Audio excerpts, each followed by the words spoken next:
Yan. Hapon mga idol. As of 12 PM ng hapon dito sa bayan ng Bulan, Sorsogon. Ayan. Nagpaparamdam na po ang bagyong Pipito. Ayan. Makita nyo naman, nag-uulan na, may panakanaka ng hangin at yan, medyo madilim na.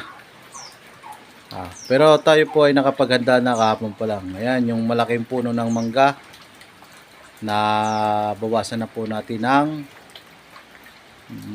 mga sanga. Pinabawasan natin bilang paghahanda para sa dadaang bagyo na si Pipito. At dito naman po sa likod, ayan, tinalian na natin yung mga posibleng delikadong parte ng ating may kuryente pa naman sa ngayon. Ayan mga posibleng